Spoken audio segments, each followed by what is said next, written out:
سب سے پہلے میں شہید باز محمد کاکڑ فاؤنڈیشن کے تعاون سے اسلام آباد ہائی کورٹ بار ایسوسی ایشن کا مشکور ہوں کہ انہوں نے ہمارے عظیم شہداء کی یاد میں آج کے اس پروقار تقریب کا انعقاد ممکن بنایا ہے۔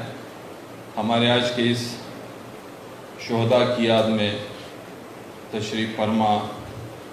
انتہائی قابل احترام معزز پولیٹیکل لیڈرز، خصوصاً بلوچستان کے سابق وزیر اعلیٰ چیف آف ساروان نواب اسلم خان رسانی صاحب، ہمارے نیشنل پارٹی بلوچستان کے صدر اکرم بلوچ صاحب، اور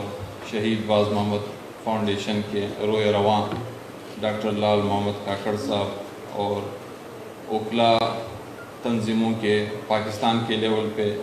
مختلف صوبوں کے لیول پہ انتہائی قابل قدر قائدین، آپ سب کی اجازت سے یقیناً سب سے پہلے میں بھی شہداء 8 اگست کے ان عظیم شہداء کو خراج عقیدت پیش کرتا ہوں، اور ساتھ ہی آج کے دن کے مناسبت سے شاید آپ سب دوستوں کے علم میں ہوگا کہ آج پاکستان بھر میں شہداء پولیس کے نام سے بھی آج کا دن منایا جا رہا ہے۔ تو میں پولیس کے ان شہداء کو بھی آج کے دن کے مناسبت سے خراج عقیدت پیش کرتا ہوں جنہوں نے ہمارے اور آپ اور اس ملک کے باسیوں کے تحفظ کے لیے اپنے جانوں کے نذرانے دے کے جامِ شہادت نوش فرمائے ہیں۔ اسٹیٹ سیکرٹری نے بات کی کہ ہمیں ٹاپک کی حد تک رہنا چاہیے۔ میں یہ کہتا ہوں کہ اگر ہم بات کو یہاں پہ گھومتے پھرائے کہ 8 اگست کا واقعہ، ان میں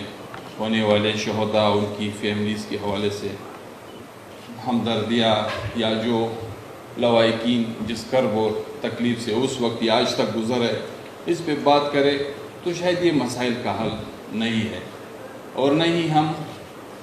صرف اور صرف اس ٹاپک کو اور اس غم اور درد کے ارد گرد گھومتے رہے، شاید ہم بہت ساری چیزوں کی نشاندہی نہیں کر پائے۔ میں یہ کہتا ہوں یہ اگست کا مہینہ ہے، شاید آپ کے پنجاب کے دوستوں کو اس مہینے کی تاریخ کے حوالے سے پتہ ہوگا، حامد خان صاحب جیسے سینئر لوگ بیٹھے ہیں، شعیب شاہین صاحب یا زبیری صاحب، لیکن اگر آپ محکوم و مظلوم اقوام کے حوالے سے تھوڑا بہت ہسٹری میں جائے، اس اگست کے مہینے کا کوئی بھی دن اس طرح گزر نہیں رہا ہے جس دن ہمیں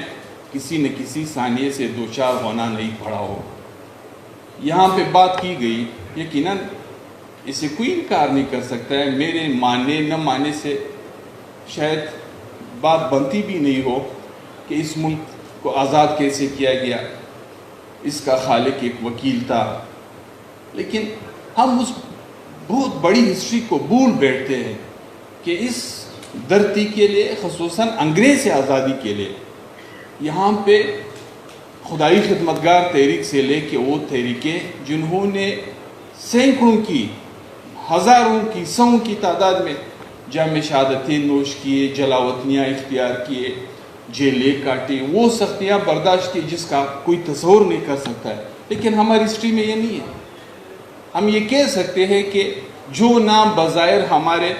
یہاں کے معاشرتی علوم وغیرہ جیسے نصاب میں ہمیں پڑھایا جاتا ہے، وہاں پہ ہمارے ان اکابرین کا جن کے نام سے آزادی منسوب ہے، ایک دن جیل کی تاریخ ہمیں کوئی نہیں بتا سکتا ہے، ایک تپڑ ہمیں کوئی نہیں بتا سکتا ہے۔ لیکن اگر ہم ہسٹری میں جائیں گے، باچا خان کی ذکر کریں گے یا اس وقت کی اس کے ساتھ ان قیادت کی ذکر کریں گے، تو ہر ایک نے جیل سے لے کے جلاوطنی تک، جامِ شہادتیں تک نوش فرمائی ہے۔ تو یہ اس کی بنیادی ہم شروع ہی سے غلط پڑھاتے چلے آ رہے ہیں، شروع ہی دن سے، تو یہ کیسے یہ چلے گا؟ دوسری بات یہ کہ یہاں پہ کہا جا رہا ہے کہ وہ ایک قانون دان تھا۔ ابھی میں آپ سے سوال پوچھنا چاہتا ہوں کہ پاکستان کے اس وقت بننے کے بعد 47 کے بعد جو حکومت اس وقت کے نارتھ ویسٹ فرنٹیئر کے نام سے جو صوبہ سرحد تھی، اس حکومت کو اس کی موجودگی میں غیر قانونی طریقے سے گرایا گیا، جو خدائی خدمتگاروں کی حکومت غیر جمہوری طریقے سے گرائی گئی۔ دوسری بات، پاکستان کو جو اگست کی مہینے کی میں بات کر رہا ہوں، جب 8 اگست تک میں پہنچتا ہوں، میں آپ سے ایک بات شیئر کرنا آگے بڑھوں، یعنی 12 اگست 2 دن پاکستان کو 1 سال ہوتے ہوئے ابھی رہتے تھے، 2 دن 12 اگست 1948 کو جو ہے بابڑک کا واقعہ ہوتا ہے، جو شہداء بابڑک کے نام سے تاریخ میں ہم سب کے سامنے ہے، جہاں پہ کم و بیش کہتے ہیں کہ 700 سے 800 باچا خان کے ساتھیوں کو شہید کیا گیا۔ پاکستان کو بنتے ہوئے ابھی پورا 1 سال مکمل نہیں ہوا ہے۔ ابھی اگر ہم آتے ہیں تو 4 تاریخ ہے آج ہم یوم شہداء پولیس منا رہے ہیں، کل 5 تاریخ ہے۔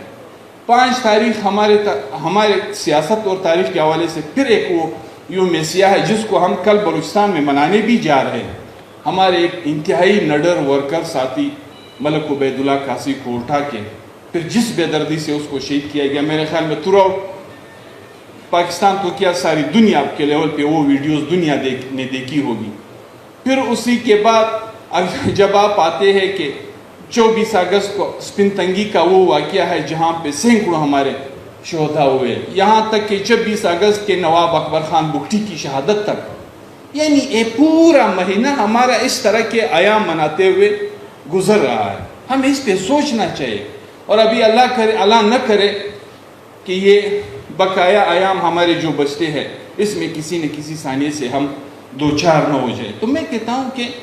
در حقیقت ہمیں پہلے ہی دن سے حقائق قوم کے سامنے رکھ کے ہم آگے نہیں بڑھے، پہلے ہی دن سے ہم غلط ٹریک پہ لوگوں کو پڑھا کے سکھا کے سمجھا کے بول کے چل رہے ہیں۔ ابھی یہاں پہ بات ہو رہی، دہشت گرد نہ بلوچ ہے، نہ پشتون ہے، نہ اس دھرتی کا کوئی اور قوم ہے، نہ دہشت گردی ہمارے رگوں میں آج تک کسی نے تاریخ میں پڑھی ہے، نہ دیکھی ہے اور نہ سنی ہے۔ جب یہاں پہ آپ بات کریں گے تو آپ بات پالیسیوں کی کریں گے۔ ہم کیوں اس غلط پالیسیوں کے بھیڑ چڑھے؟ میں یہ کہتا ہوں اللہ کرے کہ یہ آخری واقعہ ہو، اللہ کرے کہ یہ 8 اگست جیسا ثانیہ بلوچستان کے لیے اور اس ملک کے لیے یہ آخری ثانیہ ہو، لیکن یہ اس طرح کے ثانیات سے ہمیں مزید بھی 2-4 ہونا پڑے گا اگر اس طرح کی پالیسیاں جو اس وقت تک چل رہی اگر یہ چلتی رہی۔ ہمیں دوسروں کی جنگ میں دھکیل کے، دوسروں کے تماشے بنا کے ہمارا جس طرح خون بہایا گیا یا جس طرح خون اس وقت تک بہایا جا رہا ہے، ہمیں اس پہ سوچنا چاہیے۔ خدا نہ خواستہ میں خود ایک پارلیمنٹیرین ہوں، ہم نواب صاحب ادھر بیٹھے ہیں، اکرم بلوچ صاحب ادھر بیٹھے ہیں، ہر دفعہ ہم یونین کونسل کے چھوٹے سے کونسل سے لے کے پھر پروونشل اسمبلی تک، پھر نیشنل اسمبلی تک، پھر سینیٹر بننے تک ہم اس ملک کی وفاداری کا حق اٹھاتے رہتے، پھر بھی ہم سے سوال پوچھا جاتا ہے کہ آپ وفادار نہیں، آپ غدار، آپ پلانا ہو، آپ پلانا کے ایجنٹ ہو۔ لیکن ابھی ہم پوچھنا چاہتے ہیں یہاں پہ جب بات کو آپ آگے بڑھا کے دلیل اور منطق کے ساتھ پیش نہیں کریں گے تو آپ کی بات مکمل نہیں ہو پاتی ہے۔ یہ باتیں جو اس وقت ہمارے تحریک انصاف کے ساتھی یا اس سے پہلے مسلم لیگ نون کے ساتھی جب عمران خان حکومت میں تھے، جس لب و لہجے کے ساتھ میاں نواز شریف لندن سے اور جس لب و لہجے کے ساتھ مریم نواز شریف پاکستان میں بات کرتے تھے، اگر اس لب و لہجے میں کوئی بلوچ کوئی پشتون بات کرتا تو شاید اس کی لاش کو دفناتے ہوئے ابھی 1.5 2 3 ہو چکے ہوتے ہیں۔ تو یہ دورہ معیار کیوں ہے یہاں پہ؟ وہ نام لیتے ہیں، وہ جرنیلوں کے نام لیتے ہیں، وہ فوج کے نام لیتے ہیں، وہ ISI کا نام لیتا ہے، وہ MI کا نام لیتا ہے، اور ان سب چیزوں کا وہ ذمہ دار ٹھہراتے ہیں ان لوگوں کو۔ ابھی یہ کیس ہے الیکشن کمیشن کا، یہ کیس جو اوپن ہو گیا ہے، آپ یقین کریں ہم بلوچ پشتون اگر اس ملک کی بہتری کی خاطر افغانستان کے ساتھ ہمدردی کی بات کریں، اچائی کی بات کریں، ہندوستان کے ساتھ اچھے ہمسائے کی بات کریں، تو اگلے دن ہم غدار ٹھہرائے جاتے ہیں۔ آج آپ کے فارن فنڈنگ کیس میں اسرائیل تک بھی انوالو ہے، کمپنیاں انوالو ہے، لیکن کوئی کچھ نہیں کہہ سکتا ہے کیونکہ اس کا لوکل جو ہے بلوچستان یا سندھ سے نہیں ہے۔ اس ملک میں جس شخص کا لوکل پنجاب سے ہو اس کو کوئی کچھ نہیں کہہ سکتا ہے، وہ چاہے کچھ بھی کر لے، وہ یا جدے کا مہمان بنے گا، وہ یا لندن کا مہمان بنے گا، یا اس کے ساتھ معاملات طے کر کے اس کو کہیں بھی بھجوا دیا جائے گا۔ اگر یہ، اور دوسری بات یہاں پہ ہمارے مطلب آپ کس سے امید رکھیں؟ جب یہاں پہ آپ کے امید کے تمام سہارے ٹوٹ جائے، ختم ہو جائے، پھر آپ بات کس سے کریں گے؟ ریاست کے ساتھ تو اس وقت اگر میں کہوں پورے پاکستان حالت جنگ میں، پبلکلی، لاہر سے لے کے پولیٹیکل پارٹیز تک، ایون جب ان کے گود سے نکلے ہوئے پارٹیاں بھی آج اس کے گریبان میں ہاتھ ڈال کے بات کرتے ہیں، تو ہم جیسے غدار نیشنل پارٹی ہو، اے این پی ہو، نواب صاحب جیسے لوگ ہو، بی این پی جیسے لوگ ہو، وہ تو ویسے اس ملک میں نسل در نسل غدار چلتے آ رہے ہیں۔ جب ریاستی اداروں کے ساتھ آپ کے عوام کا، آپ کے وکلا سے لے کے ہر ایک ادارے کی یہ حال، پھر تو امید آپ کی جوڈیشری ہے۔ جوڈیشری پہ یہاں بات ہوئی، انتہائی افسوس کے ساتھ ہمیں کہنا پڑتا ہے یہ 8 اگست کا واقعہ، جس کو ہم ہر سال پورے ملک کی سطح پہ کبھی ادھر کبھی ادھر مناتے ہیں اور اس دن بیٹھ کے بات کرتے ہیں، اس پہ جو جوڈیشل انکوائری ہوئی، اس انکوائری پہ آج تک 1% عمل درآمد کوئی ہمیں دکھا سکتا ہے؟ کوئی اس پہ بات کر سکتا ہے؟ یا اس وقت کی موجودہ جوڈیشری کی جو حالت ہے، دنیا میں کوئی ٹرین کا حادثہ ہو جائے تو اگلے دن اس کا منسٹر جس بھی وہ ریلوے کا جو ہوتا ہے وہ ریزگنیشن دے دیتا ہے۔ آپ کے ہاں ایک چیف جسٹس پہ پورا ملک معترض ہے، پورا ملک اس پہ معترض ہے۔ وہ کہتے ہیں کہ ہم آپ سے اپنا کیس سنوانا نہیں چاہتے، اگر آپ اس میں بے شک بیٹھنا بھی چاہتے ہو تو کم از کم پوری کی پوری عدالت اس پہ بیٹھ جائے، بجائے اس کے کہ وہ قوم کی بات مان لے، پورے ملک کی بات مان لے۔ وہ بضد ہے، کہتا ہے کہ نہیں، اور اگلے دن اس کی نامینیشن سپریم کورٹ کے ججز کے ذریعے سے وہ ریجیکٹ بھی ہو جاتی ہے، پھر بھی وہ بضد ہے۔ کل اسی کیس کو جس کو پورا پاکستان کہے گا کہ یہ پوری کی پوری عدالت چلائے، پھر یہی چیف جسٹس کہے گا کہ نہیں، یہ میں خود اور میرے ساتھ وہی ہم خیال 2 ججز جو ہے وہی چلائیں گے اور سنیں گے۔ تو جب آپ کے ریاستی اداروں کا وہ رویہ ہو اور جب آپ کے عدالت کا یہ حالت ہو، تو پھر آپ ہمیں بتا دیں کہ پھر یہ قوم کس کے پاس جائے، کس سے اپنی فریاد کرے، کس کے ساتھ بات کرے؟ ہم شروع ہی سے کہتے چلے آ رہے تھے۔ یہ واقعات خان عبدالولی خان کی ایک مشہور بات ہے، اس نے کہا یہ جو خون میں دیکھ رہا ہوں یہ ایک نہ ایک دن اٹک کے اس پار جائے گا۔ ابھی آپ دیکھ لیں، آپ کے پنجاب میں واقعات نہیں ہوئے، آپ کے وہاں کی جو حالت ہے اس کی کیا پوزیشن ہے، اور ابھی تک ہم کہتے ہیں کہ دہشت گردی ہمارے رگوں میں تاریخ میں شامل نہیں رہی، لیکن آج بھی دہشت گردی کے بینٹ ہم اس طرح چڑھے ہوئے ہیں کہ کوئی گھر ہمارا محفوظ نہیں بچا ہے۔ لیکن دہشت گردی کے مین ٹھکانے کہاں پہ؟ آپ سب دوستوں کو جنوبی پنجاب کی حالت کا پتہ ہے، وہاں پہ بھی آج بھی ان کی سرپرستی ہو رہی، اور ہمارے ریاستی ادارے آج تک ان لوگوں کو اپنا ایسٹ سمجھتے ہیں۔ آج بھی آپ دیکھ لیں کہ آپ کے افغانستان کے معاملات، آپ کے پولیٹیکل لیڈرشپ کم اور آپ کے فوجی رجیم جو ہے زیادہ چلا رہے ہوتے۔ تو اس طریقے سے اگر آپ ملک چلائیں گے، اس طریقے سے اگر آپ سوچتے ہو کہ ہماری حالت میں کوئی بہتری آئے گی، ہمیں تو کوئی امید نہیں، ہمیں کوئی بھی امید نہیں۔ بادشاہ خان جیسے تحریک کو جس کی پہچان امن سے ہے، جس کی پہچان عدم تشدد سے ہے، میاں افتخار کے اکلوتے بیٹے سے لے کے ایک میں کس کا نام لے لوں اسٹیج پہ، اس کو کیوں شہید کیا گیا؟ امن کی پرچار کی خاطر اس کو شہید کیا گیا۔ اور پھر اداروں کا کیا روایہ؟ میں خود آپ کے سامنے کھڑا شخص، میرے والد صاحب شہید ہوئے تھے 2010 میں، اس کی تدفین نہیں ہوئی تھی۔ یعنی میں یہ جو آپ کو صورتحال آپ کے سامنے رکھ رہا ہوں، یہ آن دا ریکارڈ اس لیے رکھ رہا ہوں کہ کوئی اس پہ سوچے۔ جس دن میرے والد کے شہادت کا واقعہ ہوتا ہے 2010 کو، تو ہمارے ریاستی اداروں کا ایک ذمہ دار شخص ڈی سی آفس میں کہتا ہے، جب ان سے کوئی پوچھتا ہے کہ آپ کیا سمجھتے ہو کہ اس واقعے کا کوئی سراغ مل جائے گا، اس نے کہا یہاں پہ بے نظیر کا، لیاقت علی خان کا، فلانا ڈنگا کا کوئی سراغ نہیں لگایا گیا ہے، تو ان کا کیا سراغ کوئی لگائے گا؟ یہ اس کا روایہ ہوتا ہے۔ 8 اگست کے واقعے پہ جس طریقے سے یہ ہمارے بلوچستان کے وکلا تشریف فرما ہے، اس وقت کے کور کمانڈر نے جس طریقے سے ان کو ہائی کورٹ بار کے دفتر میں اس کو تھریٹ دیا کہ آپ سنبھلو نہیں تو خدا نخواستہ اس واقعات سے آپ مزید 2-4 ہوں گے۔ پھر قاضی فائز عیسیٰ کے رپورٹ کو جس طرح ردی کے ٹوکری میں پھینک دیا گیا، اور بدبختاً ہمارے اس وقت کے بلوچستان کی حکومت نے اس رپورٹ کو بھی سپریم کورٹ میں چیلنج کیا۔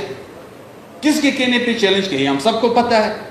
اور پھر میں ایک اور بات آپ کو بتاؤں، ابھی حال ہی میں ہمارے ایک دوسرے کزن تھے اسد خان شہید، وہ لاپتہ ہوئے۔ 6 مہینے کے بعد اس کی مسخ شدہ لاش ہمیں ملی۔ جب اس کی مسخ شدہ لاش ہمیں ملی، جب وہ بندہ پکڑا گیا، خوش قسمتی سے وہ ایک لیویز ملازم نکلا اور وہ تھا مستونگ کا. ابھی میں رہتا ہوں چمن کا, نواب صاحب تشریف فرمائے, نواب صاحب خود مستونگ کے ہیں. مستونگ اور چمن کے درمیان کوئی 350-400 کلومیٹر کا فاصلہ ہے, کوئی تعلق, کوئی رابطہ نہیں. اور وہ بندہ ہے پولیس لیویز کا ملازم. جب وہ پکڑا گیا, میں نام مناسب نہیں سمجھتا ہوں, ہمارے پولیس افسران نے ہمیں بتایا جو وہاں کے لوکل ہے, اس نے کہا جب ہم نے اس بندے کو پکڑا, اس نے کہا میں اتنا پاورفل آدمی ہوں, میرے پشتے وہ لوگ کھڑے ہیں کہ کوئی میرا بال بھی نہیں نکال سکے گا, مجھے ہاتھ مت لگا. جب ہمیں بلایا گیا, میں نے ان سے کہا کہ یار ہمیں بھی اندازہ ہے, ہمیں بھی پتہ ہے کہ اس کا کوئی بال کوئی نہیں نکال سکے گا, کم از کم ہمیں اسد خان کی لاش تک تو پہنچا دے, یہ ماتم ہم زندگی بھر کرتے رہیں گے کہ ہمارا پیارا کدھر ہے. بڑی مشکل سے اس کی لاش ہمیں ملی. تو جب یہ صورت, یہ وہ حالت ہے جس سے ہم خود گزرے ہوئے, تو اس ملک کے دوسرے لوگوں کی کیا حالت ہوگی؟ تو یقیناً اس کے لیے پنجاب سے آواز اٹھنا چاہیے, ایک جینون آواز اٹھنا چاہیے. آپ اس بات کا برا نہ منائیں, آپ میں قوت ہے, آپ میں طاقت ہے, آپ چیلنج کر سکتے. یہ جو بات ہم نے کہی آپ کے سامنے, آج تک ریاست کے خلاف بات کرنے میں نے کسی کے خلاف FIR کرتے ہوئے نہیں دیکھا ہے. آج تک یہاں پہ ریاستی اداروں کا یا ان کے جرنلز کا نام لیتے ہوئے ہم نے کسی کو گھسیٹ کے چوک پہ لٹکا کے نہیں دیکھا ہے. لیکن ہم نے حالت دیکھی ہے, ہم بھٹو سے لے کے بے نظیر تک, بادشاہ خان سے لے کے اسفندیار ولی خان تک, نواب صاحب آپ کے سامنے بیٹھے, ان کے اپنے بھائی شہید. یہ نیشنل پارٹی کے تو میرے خیال میں پوری کی پوری لیڈرشپ ڈاکٹر مالک اور اکرم بلوچ والوں کی شہداء کی لسٹ میں. اسی طرح ایک ایک پارٹی, نیشنلسٹ پارٹی کی بلوچستان اور پشتونخوا کی ہسٹری آپ اٹھا کے اپنے سامنے رکھ دیں, ایک سے ایک ٹاپ کے ٹاپ لیڈرشپ اور ورکر تک وہ شہید کر دیے گئے, نہ معلوم آج تک کسی کا سراغ نہیں لگایا گیا. لیکن آپ لوگ پھر بھی خوش قسمت ہو, آج بھی اگر ریاست کا ایک ایک ادارے کا نام لے کے PTI لاکھوں کا جلسہ کرے, اس میں کوئی پٹاخہ اعلیٰ نہ کرے, پٹے بھی نہیں, کوئی پٹاخہ نہیں پٹے گا. نون لیگ کے جلسے کو کوئی کچھ نہیں کہے گا, چاہے وہ فیض کا نام لے, چاہے وہ باجوہ کا نام لے, چاہے وہ SI کا نام لے, چاہے وہ MI کا نام لے. لیکن ہم تو خواب میں بھی کبھی کبھار اگر ان پہ بات کرتے اور اس کا نام لیتے تو اگلے دن پرسنلی ہم کچھ کسی نہ کسی واقعے سے دو چار ہوتے, اگر پرسنلی نہیں تو خاندان میں کوئی نہ کوئی واقعہ ضرور رونما ہو جاتا ہے. تو آپ دوستوں سے ریکویسٹ ہے, خصوصاً لاحق برادری سے, آپ کے لیے آپ کے سامنے ہے 12 مئی کا واقعہ. ان عدالتوں کی آزادی کے لیے, اس جوڈیشری کی آزادی کے لیے وکلاء کے ساتھ پولیٹیکل پارٹیوں نے جو قربانیاں دی, اس کو رائے گاہ نہیں ہونا چاہیے. کم از کم ہمیں ان شہداء کو یاد رکھنا چاہیے جس کے خون کے بل بوتے ہم نے اس جوڈیشری کو آزاد کیا. ہم نے ایک ڈکٹیٹر سے جان چھڑائی, لیکن اس کے ثمرات ہم گراؤنڈ پہ ہوتے ہوئے نہیں دیکھ رہے, نہ ہم ان ثمرات سے آج تک مستفید ہوئے. تو کم از کم پنجاب کے جتنے بھی ہمارے لائر سے ریلیٹڈ ساتھی ہیں, ان کی تنظیمیں, ہمارے ان سے ریکویسٹ ہے کہ آپ کی ایک مؤثر آواز کی بدولت شاید ہم اس ملک کے مستقبل کو بھی سنوار سکے. آپ کے ایک مؤثر آواز, پولیٹیکل آواز, جوڈیشری کی بالادستی کے لیے آواز, آئین کی بالادستی کے لیے آواز اگر پنجاب سے اٹھے گا تو مجھے یقین ہے کہ ایک نہ ایک دن صرف پنجاب کی سطح پہ نہیں بلکہ پورے ملک کی سطح پہ ہم ایک اچھے اور باوقار ملک کی شہری کی حیثیت سے یہاں پہ زندگی گزار سکیں گے. تو انہی الفاظ کے ساتھ میں ایک مرتبہ پھر شہدائے 8 اگست کو خراج عقیدت پیش کرتا ہوں, اور شہید باز محمد کاکڑ فاؤنڈیشن کے تعاون سے اسلام آباد ہائی کورٹ بار کا شکریہ ادا کرتا ہوں کہ جنہوں نے اس طرح کے پروکار تقریب کے انعقاد کو ممکن بنایا. بڑی مہربانی.